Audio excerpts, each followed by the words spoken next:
Hello दोस्तों, स्वागत है आपका हमारे यूट्यूब चैनल देश सेवा करियर। हमने आपको रेशियो पढ़ा दिया है। आज हम आपको पढ़ाएंगे समानुपात यानी कि प्रोपोर्शन। हमने रेशियो के कुछ अच्छे क्वेश्चन आपको कराए हैं। आप लोग हमारी क्लास नहीं देखें तो जाकर उसे देख लीजिएगा। और आज की क्लास में हम आपको बताएंगे समानुपात। और पहले आप जान लीजिए समानुपात होता क्या है। इसके बाद हम आपको बताएंगे इसके अच्छे क्वेश्चन आपके सामने लेकर आएंगे और बेहतरीन ट्रिक भी बताएंगे। तो चलिए शुरू करते हैं। तो सबसे पहले आप जानिए समानुपात का मतलब क्या होता है। समानुपात दो अनुपातों की बराबरी को समानुपात कहते हैं। समानुपात का मतलब होता है, ये जो समानुपात शब्द है ये दो शब्दों से मिलकर बना है। आप यहाँ पर देख लीजिए, समधन अनुपात से मिलकर हमारा क्या बनता है, समानुपात। समधन अनुपात, सम का मतलब क्या होता है, बराबर। जो बराबर रेशियो हो उसे हम क्या कहते हैं, समानुपात कहते हैं। तो आप इतना जान गए समानुपात किसे कहते हैं। दो बराबर अनुपात को क्या कहते हैं, समानुपात कहते हैं। चलिए इसके बाद अब आप देख लीजिए यहाँ पर दो अनुपातों की बराबरी को क्या कहते हैं, समानुपात कहते हैं। जैसे 2:5 को बराबर 6:15 को हम किस प्रकार से लिख सकते हैं, 2:5। ये क्या है, ये समानुपात का चिन्ह है। और 6:15 हम इस तरीके से इसे लिख सकते हैं। इसके बाद A/B समानुपात C/D हो तो हम A तथा D को बाहरी राशियाँ, मतलब ये जो A और क्या है D, ये हमारा इधर से बाहर भी है इधर से बाहर है, इनको हम दोनों को क्या कहेंगे, बाहरी राशियाँ। इन दोनों को बाहरी राशियाँ कहेंगे। और ये जो दोनों बीच वाली बची हैं B और C, इसे हम क्या कहेंगे, माध्यमिक राशियाँ। इस तरीके से हम इसे लिख सकते हैं। जैसे बाहरी राशियों का गुणनफल A और D बराबर ये जो माध्यमिक राशियाँ हैं B × C, इस तरीके से हम इसे लिख सकते हैं। तो इसके बाद चलिए हम आपको बताएंगे किस टाइप से आपको जो है समानुपात में क्वेश्चन पूछे जाते हैं। तो सबसे पहले आपको बता दें, ये जो 2-4 सूत्र होते हैं, जैसे आपको पूछ लिया जाए आपसे मध्यानुपाती क्या होता है, तृतीयानुपाती हो गया और चतुर्थानुपाती, इस तरीके से क्वेश्चन आता है। तो चलिए पहले उस फार्मूलों को याद कर लेते हैं। सबसे पहले आपको मैं फार्मूला बता देता हूँ। तो चलिए आप पहले फार्मूला देखिए। मध्यानुपात क्या, अब मध्यानुपात अगर निकालना हो तो उसका फार्मूला क्या होता है, द्वितीय अनुपात निकालना हो तो उसका फार्मूला क्या होता है, तृतीय अनुपात निकालना हो तो उसका फार्मूला क्या होता है। तो इस तरीके से चलिए मैं आपको बता देता हूँ। इसके बाद अगर आपके सामने A/B समानुपात C/D इस तरीके से अगर कुछ भी लिखा रहता है तो आप इसे पहले आप इसको समझ लीजिए किस तरीके से हम इसे लिख सकते हैं। तो हम इसे A/B बराबर C/D के रूप में लिख सकते हैं। आप इसको ध्यान में रखिएगा क्योंकि हम लोग इसकी सहायता से क्वेश्चन को आसान से सॉल्व कर सकेंगे। अगर आपसे पूछा जाए A/B/C/D, अगर इस तरीके से आ जाए, तो अगर आपसे पूछा जाए कि इनका अनुपात क्या है, तो जो हमारी पहली संख्या होती है तो A यानी कि ये हमारा क्या होता है, प्रथमानुपात होता है। दूसरी संख्या जो होती है ये हमारी द्वितीयानुपात होती है। और तीसरी संख्या ये तृतीयानुपात होती है। और जो हमारी आखिरी संख्या होती है ये होती है हमारी चतुर्थ अनुपात। इस तरीके से आपको क्वेश्चन में आगे चलकर क्वेश्चन बनाने में आसानी होगी।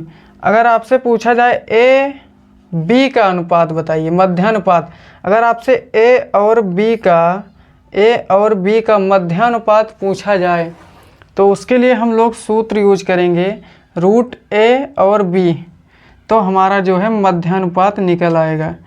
इसके बाद अगर आपसे पूछा जाए तृतीयानुपात, अगर आपसे तृतीयानुपात पूछा जाए, अगर पूछा जाए A और B का तृतीयानुपात क्या होगा, तो A और B का तृतीयानुपात क्या होगा, तृतीयानुपात क्या होगा, तो इसका सूत्र होता है B²/A। अगर आपसे मध्यानुपात पूछा जाए तो √AB, अगर आपसे तृतीयानुपात पूछा जाए तो B²/A। अब इसके बाद अगर आपसे चतुर्थ अनुपात पूछा जाए, चतुर्थ अनुपात, तो इसका सूत्र क्या होता है, अगर ए और बी का आपसे चतुर्थ अनुपात पूछा जाए तो इसका सूत्र होता है BC अपान ए। इस तरीके से आप चतुर्थ अनुपात निकालेंगे। अब इसके बाद अगर आपसे पूछा जाए मिश्र अनुपात कैसे निकालेंगे, मिश्र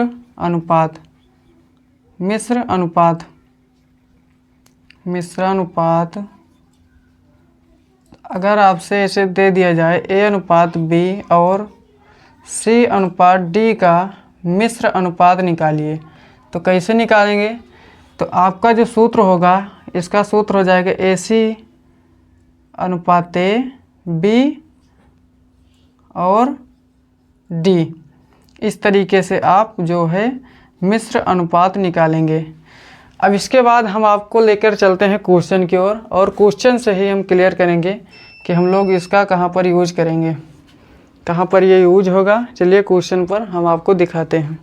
अगर आपके सामने ऐसा क्वेश्चन आता है तो अभी हमने आपको एक सूत्र बताया है, अगर चतुर्थ अनुपात पूछे तो उसके लिए हमने एक सूत्र आपको बताया है B × C अपान A। आप इसको कैसे यूज करेंगे, ये जो B है ये हमारा दूसरा नंबर का है, ये हमारा A हो गया A, और ये B, और ये जो आखिरी वाला है ये क्या हो गया C। तो हमको कुछ नहीं करना है, बस B के स्थान पर हमें कितना दिया है 12 रखना है, गुणा का निशान लगाएंगे। C के स्थान पर 15 है तो 15 लिखिए, बटे लगाइए। A के स्थान पर कितना है 10 है तो 10 लिखिए। अब इसको गुणा कर दीजिए। पहले हम इसे काट लेंगे, तो 10 से अगर हम 15 को काटेंगे, 5 से काटेंगे तो 5 दूनाई 10 और 5 तियाँ 15, और अगर हम 2 से काटेंगे 6 बार में 12 कट जाएगा, यानी 2 छंग 12। अगर हम 6 को 3 से गुणा करेंगे तो कितना जाएगा 18। तो 18 हमारा क्या आ गया, चतुर्थ अनुपात आ गया। इस तरीके से हम ऑप्शन नंबर C को सही कर देंगे। अब आपके सामने अगर इस तरीके से क्वेश्चन आता है, दूसरा क्वेश्चन है 5, 9, 12 का चतुर्थ अनुपाती क्या है, 5, 9, 12 का चतुर्थ अनुपाती क्या है। तो आप इसी सूत्र को फिर से लगाएंगे B × C अपान A। अब आप इसे B के स्थान पर क्या रखेंगे 9 रखेंगे, ये हमारा B का मान हो गया, या C का मान हो गया, यो A का मान हो गया। तो B के स्थान पर 9 रखेंगे, 9 गुणे C के स्थान पर 12 रखेंगे, बटे हम 5 कर देंगे, तो हमारा जो है चतुर्थ अनुपात आ जाएगा। तो सबसे पहले आप इसे गुणा करिए। अगर हम 12 और 9 को गुणा करेंगे तो हमारा हो जाएगा 108 बटे 5। 5 से 108 को हम काटेंगे 5 से, तो 5 दूनाई कितना हो जाएगा 10, बचेगा यहाँ पर 8, यानी 5 × 9 5, और यहाँ बचेगा 3, यहाँ पर हम लगाएंगे पॉइंट, हो जाएगा 30, और 5 छक्के 30, यानी कि 21.6। अब आपने यहाँ पर जो है 108 को 5 से भाग दिया तो कितना आ गया 21.6। ऑप्शन में 21.5 दिया गया है जो कि मिसप्रिंट हुआ है, और आपका नंबर जो है B बिल्कुल सही हो जाएगा। 21 पॉइंट यहाँ पर कितना होना चाहिए 6। इस तरीके से आप चतुर्थ अनुपात निकालेंगे। अगर आप इतना नहीं करना चाहते हैं, आप अगर इसको डायरेक्ट लगाना चाहते हैं, सबसे पहले आपको करना क्या है, यहाँ पर जैसे मैंने अभी आपको बताया B × C अपान A करके आप निकालें, तब कितना आया 18। अगर आप चाहें तो डायरेक्ट आप यहाँ से किस तरीके से इसे निकालेंगे, इसको आप 10:12 लिखेंगे और समानुपात का चिन्ह लगाएंगे, और उसके बाद में लिखेंगे 15, और हमें निकालना जो है चतुर्थ अनुपात, यानी कि 4 नंबर वाली संख्या निकालनी है, तो इसे हम मानेंगे x। अब हम आपको बताए थे अभी कि इसको हम किस तरीके से लिख सकते हैं, तो इसे हम 10/12 बराबर 15/x इस तरीके से लिख सकते हैं। आप चाहें तो डायरेक्ट यहाँ पर इसे काट सकते हैं। अगर हम 2 से काटेंगे तो 2 यानी 2 छक 12 हो जाएगा, और 2 बचे 10 हो जाएगा। तो यहाँ पर आपका जो है x से अगर गुणा करेंगे 5 को, तो 5x हो जाएगा बराबर, अगर हम 15 को 6 से गुणा करेंगे कितनी बार में आ जाएगा, यानी कि 90 हो जाएगा। अगर हम 5 से काटेंगे 90 को तो कितना आ जाएगा 18। अब आप देख सकते हैं यहाँ पर मैंने x का मान 18 निकाला है, आपने भी B × C करके भी 18 निकाला था। आप चाहें तो इस तरीके से निकाल सकते हैं। अगर आप चाहें तो इस सूत्र से भी निकाल सकते हैं। तो आपका जो है आंसर बराबर दोनों से आएगा। इसके बाद चलिए आप चाहें इसे भी निकाल सकते हैं। अगर इसे भी निकालेंगे यहाँ पर इस तरीके से 5:9 करेंगे समानुपात, इसके बाद 12 और इंटू x कर देंगे। हमें जो निकालना है उसे हम यहाँ पर x मानेंगे, तो हमारा जो है वो संख्या आ जाएगा। तो 5/9 करेंगे बराबर 12/x करेंगे। इसका तिरछा गुणा करिएगा तो हो जाएगा 5x बराबर 12 को 9 से गुणा करेंगे तो 12 इंटू 9 हो जाएगा। अब आप यहाँ से 12 को 5 से काटेंगे तो कितनी बार में कटेगा, 5 दूनाई 10.2 यानी 2 बचेगा, यहाँ पर पॉइंट लगाएंगे 20 हो जाएगा। 5 चौके 20, 24 यानी कि अगर हम 2.4 को 9 से गुणा करेंगे तो हमारा कितना आ जाएगा, 9 चौक 36 यानी कि 6 और 9 दूनी 18, 18 3 21, तो 21.6। इस तरीके से भी आप इसे निकाल सकते हैं। तो चलिए अगले क्वेश्चन की ओर चलते हैं। आपके सामने अगला क्वेश्चन है, क्वेश्चन नंबर 3 है 18/24 का तृतीयानुपाती क्या होगा। अभी आपको मैंने एक सूत्र बताया है तृतीयानुपाती निकालने के लिए। कौन सा सूत्र आप लगाएंगे, b²/a। इसको अभी मैंने आपके सामने जो है बताया है किस तरीके से आप इसे यूज करेंगे। तो अगर हम b के स्थान पर क्या रखेंगे, सोच रहे होंगे इसमें से b कौन सा है, तो ये हो गया आपका a और ये हो गया आपका b। तो b के स्थान पर हम रखेंगे 24। यहाँ पर 24 का स्क्वायर है यानी कि इसे हम 2 बार लिख सकते हैं। और यहाँ पर a को हम यहाँ पर रखेंगे 18 हो जाएगा। आप इसे चाहें तो इसे काट सकते हैं। अगर हम 6 से काटेंगे तो 6 3 18 और 6 चौके 24 हो जाएगा। फिर अगर हम 3 से काटेंगे तो 3 से अगर हम इसे काटेंगे 24 को तो 8 बार में कटेगा और 8 और 4 को गुणा करेंगे तो हमारा 32 जो है सही आंसर हो जाएगा। अगर आपके सामने इस तरीके से क्वेश्चन आता है कि तृतीयानुपात निकालिए, a b का तृतीयानुपात निकालिए, तो आपको b²/a सूत्र लगाना है और फटाक से आंसर दे देना है। आपके सामने जो होगा वो ऑप्शन में आप इसे लगा दीजिएगा। इसके बाद अगला क्वेश्चन है 6 और 24 का मध्यानुपाती क्या होगा। अगर आपसे इस तरीके से क्वेश्चन आता है 6 और 24 का मध्यानुपाती क्या होगा, तो आपको कौन सा सूत्र लगाना है। अभी आपको मैंने बताया था √ab वाला सूत्र लगाना है। तो अगर आपको मध्यानुपाती निकालना है तो √ab वाला आपको सूत्र लगाना है और आपको जो है आसानी से आंसर इसका मिल जाएगा। तो एक स्थान पर रखेंगे 6 और 24 अंडर रूट हो जाएगा हमारा कितना। अगर हम यहाँ से 24 और 6 को गुणा करेंगे तो हमारा हो जाएगा 6 चौके 24 और 6 दूनी 12, 12 2 14 हो जाएगा 144। अगर हम 144 का रूट निकालेंगे तो कितना हो जाएगा 12 और आपका आंसर नंबर जो आपके ऑप्शन में रहेगा 12 वही आपका सही हो जाएगा। तो इस तरीके से आप जो है मध्यानुपाती निकाल सकते हैं, तृतीयानुपाती निकाल सकते हैं। आपको मैंने अभी चतुर्थ अनुपात बताया है। अब आपके सामने चलिए कुछ अगला क्वेश्चन कुछ यूनिक तरीके से बताएंगे किस तरीके से आपको निकालना है। तो चलिए देखते हैं अगला क्वेश्चन क्या है। अगर आपके सामने इस तरीके से क्वेश्चन आता है, क्वेश्चन नंबर 6 है 6 13 5 11 में कौन सी संख्या जोड़ी जाए कि प्राप्त संख्याएं समानुपात में हो जाएं। अगर इस तरीके से आपके सामने क्वेश्चन आता है, आज मैं आपको ऐसी ट्रिक बताऊंगा आप पूरे यूट्यूब पर देखेंगे, कहीं पर आपको नहीं मिलने वाला है। तो चलिए आपको मैं पहले बता देता हूं किस तरीके से आपको करना है। अगर आप ऐसी ट्रिक अगर जान गए मेरे चैनल से तो आप इन सवालों को सेकंडों में उड़ाएंगे, आराम से उड़ा सकते हैं। तो आपको करना क्या है, पहले इसे लिख लेना है, इसे जैसे आपको दिया है। अब आपको इन दोनों का क्या निकालना है, अंतर। इन दो संख्याओं का आपको अंतर निकालना है। कितना अंतर है, अगर हम 6 और 13 में देखेंगे तो ज़्यादा का अंतर नहीं, इसमें कितना का अंतर है, यहाँ पर 7 का अंतर है। अगर हम 5 और 11 में इसका अंतर देखें तो कितना अंतर है, 6 का अंतर है। अब देखिए पहले आपको इन दोनों का अंतर निकालना है और इन दोनों का अंतर निकालना है। जो अंतर आए उसे लिख लेना है। अब आप इन दोनों का अंतर देखिए कितना है, इन दोनों का अंतर कितना है, 1 है।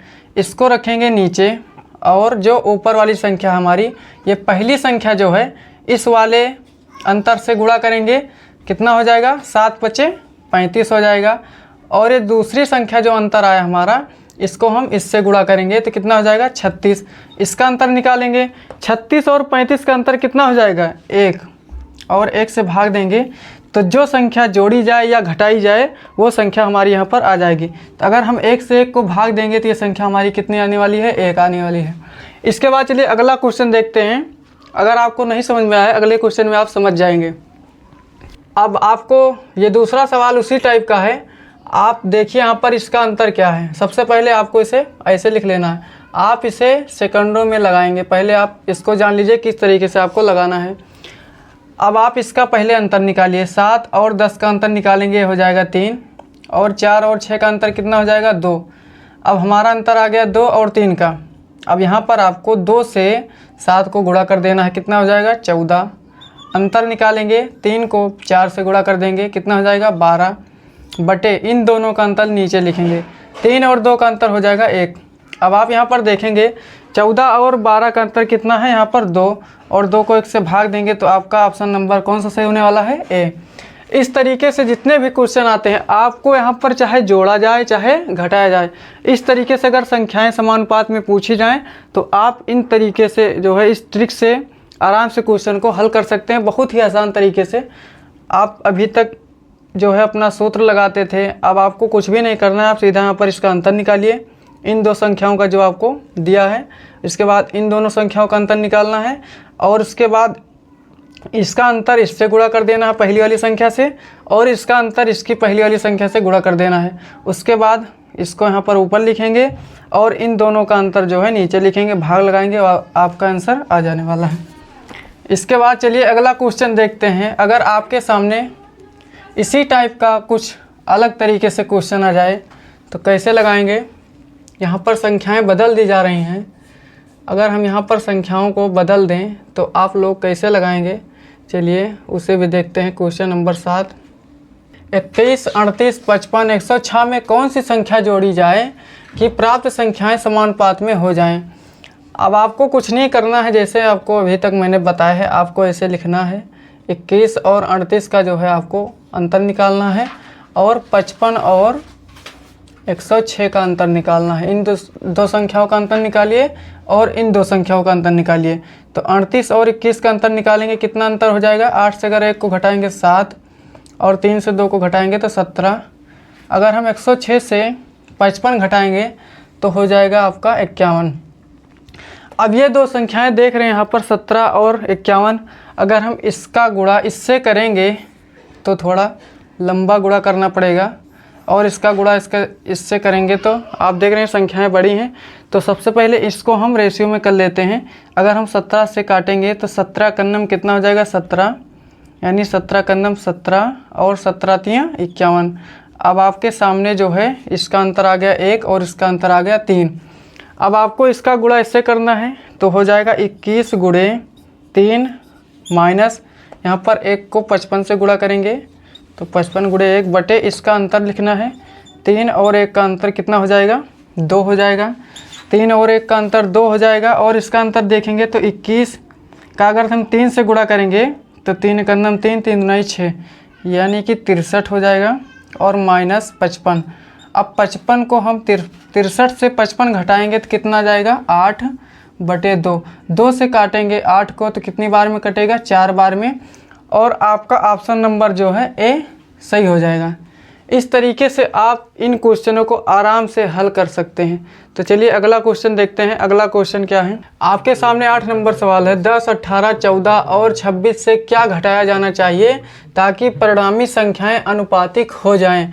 अब आपको मैंने जो अभी तरीका बताया है आप इसे ही अपनाइएगा। आप चाहे यहाँ पर घटाएं और चाहे जोड़ें, वही आपको सेम मेथड अपनाना है और आपका आंसर आसानी से आ जाएगा। तो यहाँ पर आपको पहले इन दोनों का अंतर लिखना है और इन दोनों का अंतर। तो 10 और 18 का अंतर करेंगे तो कितना आ जाएगा 8, और 26 और 14 का अंतर हो जाएगा 12। आप इसे चाहें तो आप छोटा कर सकते हैं। अगर हम इसे 4 से काटेंगे तो 4 दूनाई 8 और 4 तियाँ 12। अब आप इसे 3 का जो है गुणा 10 से करिएगा तो हो जाएगा 30, माइनस 2 का गुणा अगर हम 14 से करेंगे तो 2 और 14 को कितना हो जाएगा 28 बटे अगर हम 3 और 2 का अंतर निकालेंगे तो 1 हो जाएगा। तो 30 से 28 को घटाएंगे तो 2 बटे 1 का कोई मतलब नहीं, ये हमारा आंसर हो जाएगा ऑप्शन नंबर डी। इसके बाद चलिए कुछ टाइप चेंज करते हैं। अगला क्वेश्चन क्या है, उसे देखते हैं। तो चलिए आपके सामने अगला क्वेश्चन है, क्वेश्चन नंबर 9 है, जब x को 2, 3 और 30, 35 प्रत्येक में जोड़ा जाता है तो इस क्रम में प्राप्त संख्याएं एक समानुपात में होती हैं, बताइए x+7 और x-2 का मध्यानुपाती क्या है। तो सबसे पहले अगर x का मान आप निकालेंगे तभी तो आप बता पाएंगे कि इसमें कौन सी संख्या जोड़ी जा रही है। यहाँ पर क्या जोड़ा जा रहा है, यहाँ पर पहले आपको क्वेश्चन में दिया है x जोड़ा जाता है। अगर आप x का मान निकालेंगे तो आपको पता चल जाएगा कि इसमें कौन सी संख्या जोड़ी जा रही है, और उसके बाद x का मान यहाँ पर रखेंगे और आपका जो है मध्यानुपात निकल आएगा। तो सबसे पहले x का मान निकालना है। तो अभी तक जो आप करते आए हैं आपको उसी को करना है, तो आपका जो है x का मान निकल आएगा। तो सबसे पहले इसका जो है अंतर आपको निकालना है। अगर हम 2 और 3 का अंतर निकालेंगे तो हो जाएगा 1, और 30 और 35 का अंतर निकालेंगे तो हो जाएगा 5। इसका गुणा इससे करना है, हो जाएगा 10, माइनस इसका गुणा इससे करना है, हो जाएगा 30, बटे में अगर हम 5 और 4 का अंतर देखेंगे कितना हो जाएगा 4। अगर हम 30 और 10 को यानी 30 से 10 को घटाएंगे तो हमारा अंतर कितना जाएगा 20 बटे 4 हो जाएगा, और हम 4 से काटेंगे 20 को तो आ गया हमारा 5। अब 5 आपका आंसर नहीं हुआ, नहीं आप देखते ही 5 को टिक कर दें। ये अभी आपका जो है x का मान आया है, यानी कि जो संख्या जोड़ी जा रही है यहाँ पर x जोड़ा जाता है, यानी कि x का मान हमारा कितना आ गया 5। अब आपसे पूछा क्या रहा है, अब आपसे पूछ क्या रहा है, बताइए x+7 और x-2 का मध्यानुपात क्या होता है। तो अभी आपको मैंने मध्यानुपात निकालने का एक फार्मूला बताया है, √AB होता है। मध्यानुपात आपसे कहे तो √AB वाला फार्मूला आप लगाइएगा और मध्यानुपात निकल आएगा। लेकिन आपको भी a और b का मान पता नहीं है तो आप x के स्थान पर 5 रखिएगा। अगर हम यहाँ पर 5 रखेंगे तो 5 + 7 जोड़ेंगे कितना हो जाएगा 12। यहाँ पर हमारा a का मान कितना आ गया 12। अगर हम यहाँ पर x के स्थान पर 5 रखेंगे, -2 करेंगे तो 3 आ जाएगा, और ये हमारा किसका मान आ गया b का। आप देखेंगे a का मान 12 और b का मान 3 आ गया। अब आप यहाँ पर a का मान 12 रखिए, b का मान 3 रखिए और रूट लगाइए, तो 12 3 कितना हो जाएगा 36 रूट में, तो √36 का मान कितना होता है 6, और 6 आपका जो है राइट आंसर हो जाएगा। अब इसी टाइप का जो है अगला क्वेश्चन आप खुद करिए। चलिए मैं भी आपको बता देता हूँ, और अगर आपको समझ में ना आया हो तो आप इसको दोबारा से देख लीजिएगा, क्योंकि ये सवाल कई बार परीक्षाओं में रिपीट हुआ है। तो चलिए अगला क्वेश्चन इसी टाइप पर देखते हैं। तो चलिए आपके सामने 10 नंबर क्वेश्चन है। क्वेश्चन है 24, 40, 33 और 57 में प्रत्येक में से जो है x घटाने पर प्राप्त संख्याएं समानुपात में हो जाती हैं, तो 5x + 12 और 4x + 15 का अनुपात क्या होगा। अभी मैंने आपको जो क्वेश्चन बताया है बिल्कुल सेम क्वेश्चन है, आपको उसी तरीके से इसे भी निकालना है। तो इसका पहले आपको क्या करना है, अंतर, आप इतनी देर से इसे करते आ रहे हैं, आपको जो है इसका अंतर तो ऐसे ही देखते ही आप इसे उड़ा देंगे। तो 24 और 40 का अंतर हो जाएगा 16, और 33 और 57 का अंतर हो जाएगा कितना 7 से 3 को घटाएंगे 4, 5 से इसको घटाएंगे 24। तो हमारा जो आंसर हो जाएगा यानी कि अंतर हो जाएगा तो 16 और 24 हो जाएगा। तो अगर हम इसे 8 से काटेंगे तो 8 दूनी 16 हो जाएगा, और 8 तियाँ 24 हो जाएगा। 2 और 3 इसका जो है अंतर आ गया। अब आप इसे जो है गुणा कर दीजिएगा, 3 को 24 से गुणा करिए, तो 24 को 3 से गुणा करेंगे 3 चौके 12, और 3 दूनी 6, 6 और 1 7 यानी 72। अगर हम 2 को 33 से गुणा करेंगे तो कितना हो जाएगा 66 बटे, अगर हम 3 और 2 का अंतर निकालेंगे तो हो जाएगा 1। अब इसे घटा लीजिएगा, 72 से 66 को घटाएंगे तो हो जाएगा 6। अब आपको यहाँ पर x का मान जो है 6 मिल गया है। ये जो है x का मान आया है, ये आपको 6 मिल गया है। अब आपको यहाँ पर x के स्थान पर 6 रख देना है। अगर हम 5 × 6 करेंगे प्लस में 12 करेंगे तो 5 छक्के कितना हो जाएगा 30 + 12 यानी कि जो हो जाएगा हमारा 42। ये कितना हो जाएगा 42। 30 और 12 जोड़ेंगे तो 42 हो जाएगा। अगर इसमें हम x का मान रखेंगे 6 तो 4 × 6 + 15 तो आप इसको जो है x का मान रखेंगे तो हो जाएगा 4 × 6 + 15, 4 छक्के कितना हो जाएगा 24 और प्लस 15 करेंगे तो हो जाएगा आपका 5 और 4 9 और 2 और 1 3 यानी कि 39। अब आपसे पूछा क्या जा रहा है, इसका और इसका अनुपात पूछा जा रहा है। आपका जो इस इतने का मान कितना आया है 42 आ गया है और इसका जो मान आया है कितना आ गया है 39। अब आपको 42 और 39 का रेशियो निकालना है। यहाँ पर रेशियो का जो है चिन्ह लगाएंगे। अब आप यहाँ से इसे काटेंगे तो आप देख सकते हैं अगर हम 14 से काटेंगे यानी 3 से काटेंगे तो 3 एकन्नम 3 हो जाएगा और 3 चौके 12 अनुपाते 3 एकन्नम 3 3 तिया 9। आपका जो रेशियो आ जाएगा 14:13 का रेशियो हो जाएगा और आपका ऑप्शन नंबर बी बिल्कुल सही हो जाएगा। तो इस तरीके से आप इन क्वेश्चनों को आराम से हल कर सकते हैं। आपने जो अभी अगला क्वेश्चन इसके पहले वाला मैंने बताया है इसी तरीके से आप उसे भी लगाए थे और इसे भी लगाएंगे और इसके बाद हम कुछ अगले टाइप की ओर चलते हैं और अगला टाइप हमारा जो है नेक्स्ट वीडियो में होने वाला है। तो चलिए तब तक के लिए जय हिंद, वंदे मातरम।